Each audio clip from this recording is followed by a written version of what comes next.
E aí, meu aluno, tudo bem? Como é que você está? Está conseguindo estudar, fazer suas revisões e fazer seu planejamento? Que bom! Se você estiver conseguindo fazer isso, você está no caminho certo. Nós vamos começar agora mais uma aula de língua portuguesa, tá? Trabalhando agora com as partes mais específicas de interpretação. Como assim? Vou falar para você sobre interpretação de textos, tá? Então essa parte que se segue tem a ver com construção do texto, com análise textual, com algumas coisas que as bancas podem cobrar. Entenda, a parte de interpretação de texto é tão longa quanto a parte de língua portuguesa em geral, tá? Então, na verdade, interpretação de texto é uma disciplina que exige muito de você, você vai estudando, vai aprendendo e principalmente vai praticando cotidianamente a interpretação. Não é uma coisa que você vê uma vez só e deixa, tá? Não, ela tem que ser ali, ó, constantemente estudado. Bem, nós vamos fazer isso a partir de agora, tá? Vamos trabalhar com interpretação de textos de uma maneira simples, leve e tranquila, para não te dar muito trabalho. Primeira coisa que nós temos que saber: quais são as características fundamentais dessa disciplina? Ó, aprenda uma coisa: interpretação de texto sempre está presente nas provas. Você sempre tem uma questão de interpretação. Usualmente, você tem um limite, né? 4 ou 5 questões. Mas isso depende do tipo de prova. Por quê? Porque assim, ó, vou dar um exemplo para você. Existe uma banca no Brasil chamada Fundação Carlos Chagas. As provas da FCC costumam ser assim: uma prova só de interpretação, de repente, outro concurso, gramatiqueiras. Como assim, professor? Você tem uma prova com um texto e as questões apenas de interpretação sobre esse texto e outras duas provas que a banca realiza, ela coloca um pouquinho de interpretação e, ó, muita gramática. Geralmente é assim, 2 para 1, certo? 2 provas com muita gramática para uma com muita interpretação. Pablo, isso é só nessa banca? Não. Usualmente, algumas bancas que são atreladas a concursos não tão grandes, de repercussão não tão, digamos, popular, tá? São bancas menos, vamos chamar assim, de menos concurseiras do que as demais. Posso citar bancas das universidades do sul do Brasil, essencialmente, ou algumas universidades aí que não costumam fazer muitas provas de concurso público, fazem uma vez ou outra. Pois bem, aí daí elas têm uma tendência a cobrar uma prova, uma avaliação mais parecida com um exame vestibular, em língua portuguesa, pelo menos, o que eu quero dizer. Que daí foge um pouco ao princípio do conhecimento gramatical e aí fica um pouco mais ancorado no princípio de interpretação de textos, de leitura e reconhecimento dos textos. Mas, enfim, 4 ou 5 questões nós tivemos uma prova regular. Agora, para que você saiba, interpretar textos depende da competência leitora, tá? E essa competência leitora depende essencialmente do hábito de leitura. Você tem hábito de ler? Ah, eu tenho, professor. Eu leio a parte de direito, eu leio a parte específica da minha prova. Não, mas não é isso. Você teve hábito de ler durante a vida inteira, até agora? Não, professor, eu lia na marra. O professor mandava eu ler, por exemplo, um livro de literatura, eu corria pegar o resumo, porque era mais fácil e eu não tinha saco para ficar lendo aqueles livros com palavras difíceis. Pois bem, então você prejudicou a sua competência leitora. Você teve uma má formação leitora. Não porque as pessoas não te influenciaram, mas porque você não quis, então. Tá? Então nós temos que entender. Existem 3 níveis de competência leitora. Tá? O que é isso, competência do leitor? A sua capacidade de ler. Então nós temos aqui um leitor competente, o semicompetente e o incompetente. O que é um leitor competente? É aquele que consegue ler o texto, compreender a mensagem. O que eu quero dizer com isso? Compreender o que está escrito no texto e, daquela mensagem, ele consegue tirar conclusões. Ele consegue capturar elementos que estão na superfície do texto e nas entrelinhas do texto. Ou seja, ele é um leitor hábil. O que é um leitor semicompetente? O leitor semicompetente é aquele que lê as palavras, forma as frases, mas ele não tem fluidez leitora. Ele lê como se ele fosse uma espécie de criança. Como assim, professor? Ele lê assim: características, sempre presente nas provas. 4 ou 5 questões. Depende do hábito de leitura. Competência do leitor. Se você é uma das pessoas que leem dessa maneira, então você tem vários problemas, né? Você é um leitor semi-competente, porque você não tem fluidez para ler uma frase completamente. Então, para abstrair os sentidos, que a conclusão, uma informação, essencialmente, isso é uma abstração leitora. Para você conseguir fazer isso, você precisa, então, abstrair. Tem que conseguir ler, retirar informações dali. Se você for um leitor semi-competente, você tem muita dificuldade com isso. Até mesmo saber o que uma questão está cobrando. O cara fala lá, de 5 candidatos querem selecionar 2, de modo que... O cara não consegue nem ler isso, tá? E aí você também tem o leitor incompetente. O que é o leitor incompetente? É aquele que consegue apenas unir as letras e formar palavras, mas não sabe muito bem o que elas significam. Tipo, incompetente. Incompetente. Isso aí está escrito. Mas o cara não sabe o que é incompetente. Isso é o que nós chamamos de analfabeto funcional. Tá? Ele sabe ler mais ou menos, mas ele sabe formar as palavras, mas ele não sabe bem o que significa. Tá bom, professor. Eu não sou analfabeto funcional, eu não sou assim tão semi-competente, eu me julgo um leitor competente. Então tá bom, então nós podemos ir para o nosso trabalho. Professor, eu acho que eu sou semi-competente. Então, além de estudar muito isso aqui, você vai ter que ter um regime de leitura bem rigoroso. Vai ter que ler todos os dias, basicamente. Vamos lá? Olha só. Alguns editais pedem para que você saiba distinguir a diferença entre linguagem verbal e linguagem não verbal. A explicação é bem fácil. A linguagem verbal é aquela que é expressa por meio de palavras, certo? Por meio de palavras, frases. Então você tem poemas, frases, contos, romances, etc. É aquilo que você verbaliza. Você pode falar ou escrever, mas você consegue comunicar por meio de o quê? Palavras, tá? Você comunica por meio de palavras. Essa é a definição de linguagem verbal. O que é a linguagem não verbal? A linguagem não verbal é aquela que vai utilizar sinais, desenhos, gestos ou símbolos para comunicar algo. Não que a letra S não seja um tipo de desenho, mas não é isso que eu estou querendo dizer. Imagine, por exemplo, uma charge, certo? Em uma charge você tem elementos visuais que são da chamada banda desenhada. Eu preciso, então, reconhecer o desenho para aí poder fazer a interpretação daquilo que estou lendo, porque você lê um desenho. Tá? Essa é a ideia, você é capaz de ler um desenho. E a diferença entre linguagem verbal e não verbal é essencialmente essa. Vou dar uns exemplos aqui. Por exemplo, posso falar, vire à direita, vá com cautela, perigo, radiação. Tá? Aqui eu tenho linguagem verbal, eu usei palavras para comunicar isso. Agora, eu poderia significar alguma coisa como perigo com essa imagem, certo? Se eu utilizo isso aqui, eu não tenho nada, vamos pensar assim, eu não tenho aqui uma linguagem verbal.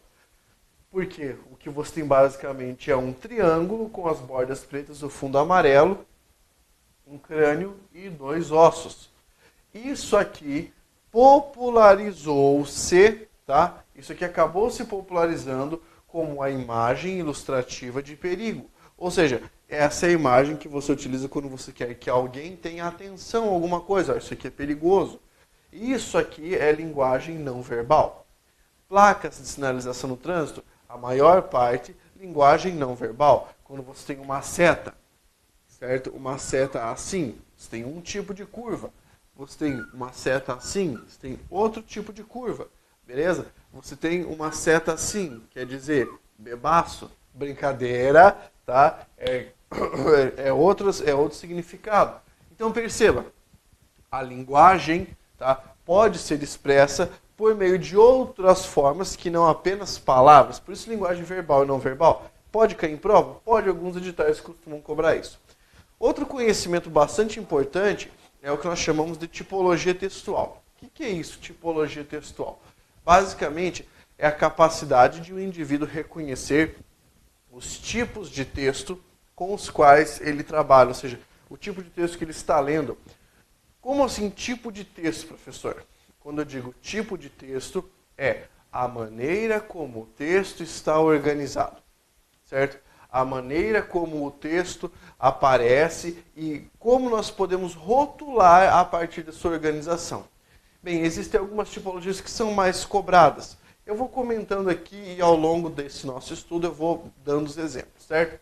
Então, pensemos aqui. O que é uma narração? Narração é a tipologia textual que está centrada nas ações dos personagens.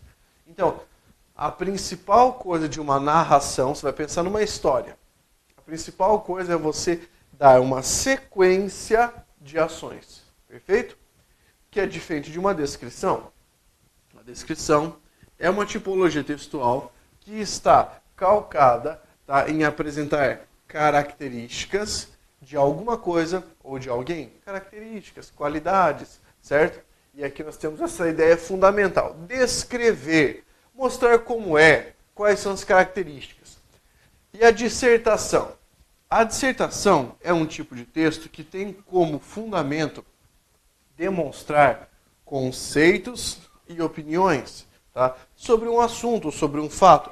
Usualmente, o texto dito texto dissertativo carrega um ponto de vista, né? Ele traz um ponto de vista que deve ser analisado, deve ser ponderado. Basicamente, é isso que nós podemos pensar sobre a noção de tipologia textual.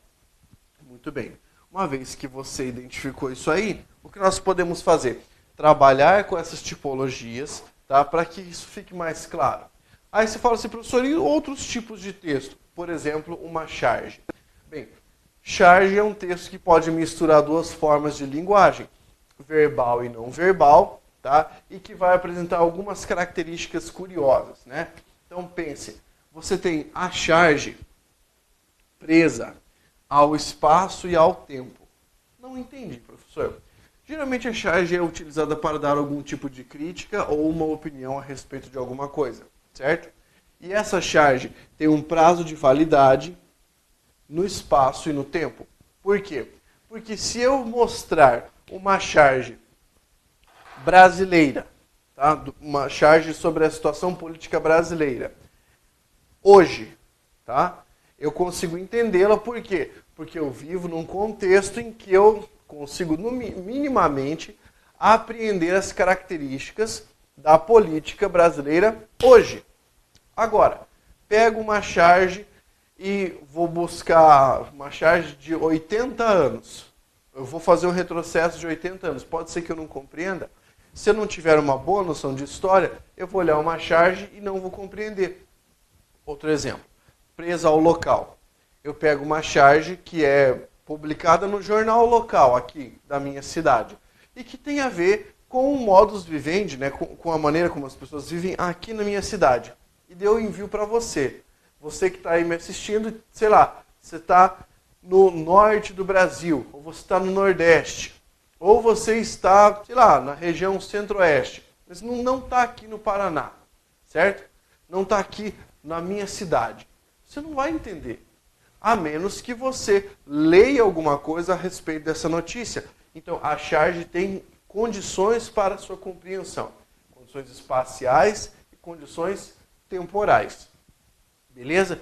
Cai charge em prova? De vez em quando cai. Já vi também aparecer tirinha, já vi aparecer até piada em prova de concurso público.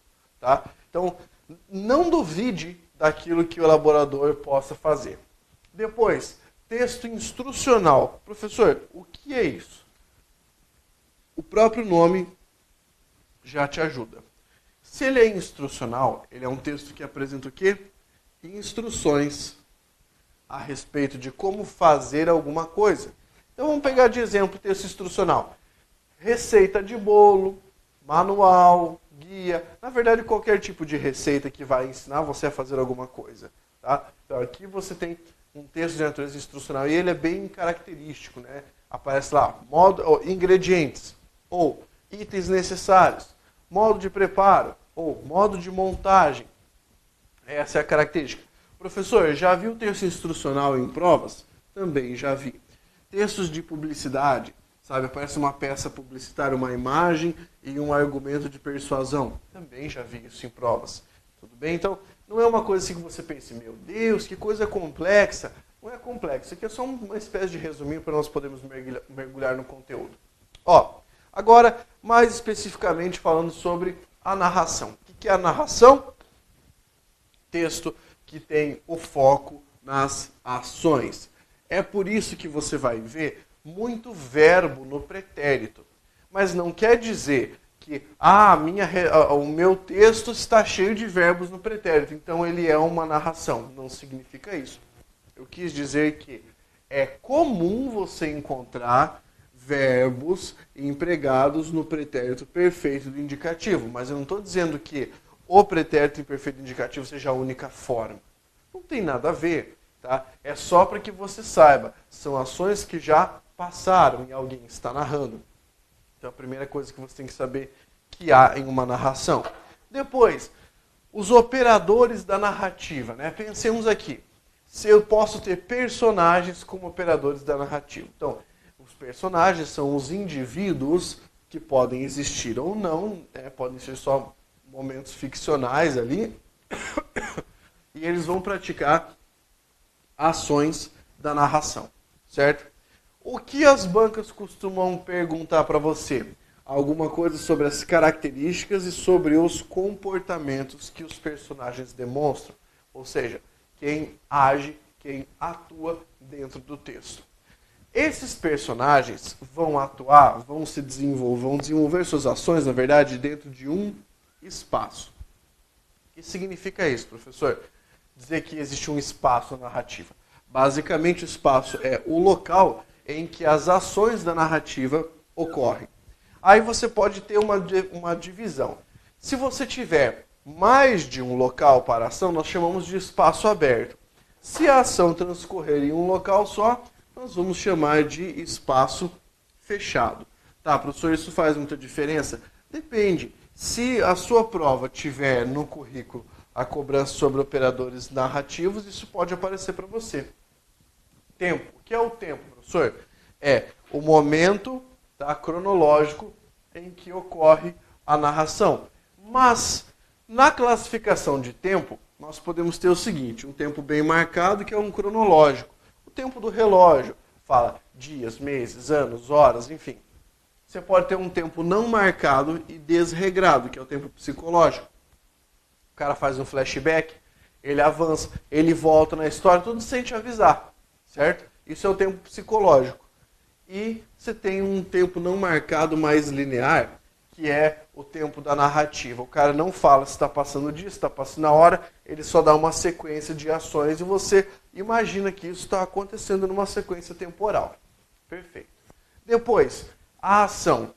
A ação é o que motiva a narração, certo? É o que nós chamamos de trama, intriga, beleza? Então, é o papel de cada personagem, o que cada um faz. E nós temos que lembrar fundamentalmente o papel do narrador. O narrador, meu aluno querido, é a voz que narra as ações. Quem está contando para você a história. Ele pode ser um protagonista, quer dizer, contando a própria história, um coadjuvante, contando a história de outra pessoa, tá? Mas ele participou, ele pode nem participar da história e apenas saber a história, certo? Por que eu coloquei história aqui? Porque aquela divisão de história, o que ocorreu de verdade, né, o que seria registro histórico, e história, a ficção. Eu ainda uso essa divisão aqui. Muito bem. Essas aqui são características de um texto narrativo. Tá? Isso aqui já te ajuda. Provavelmente você deve ter visto alguma coisa de narração na sua vida. Filmes, em tese, são narrações. Novelas são narrações. Tá bem? Agora, vou falar um pouquinho sobre o texto descritivo. O texto descritivo vai ter um foco diferente. Não é na ação. O foco aqui é na característica. Portanto, o que você vai ter muito nesse texto? Adjetivos. Adjetivos e verbos de ligação. Mas lembra, não é para você ficar contando, é para você perceber. O cara está dando características o tempo todo, então vai parecer um texto descritivo. Você pode ter dois tipos de descrição, essencialmente falando. Uma descrição objetiva. O que é uma descrição objetiva?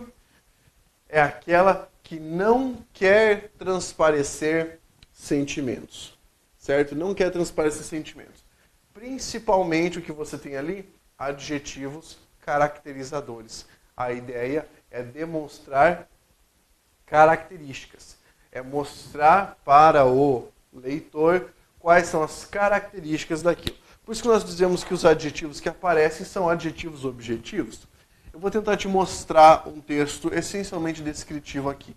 Imaginemos que eu tenho que descrever um produto, tá? Então, olha só. Eu tenho aqui, esse é um texto descritivo. O que é isso, professor? Isso é um texto descritivo de sapato.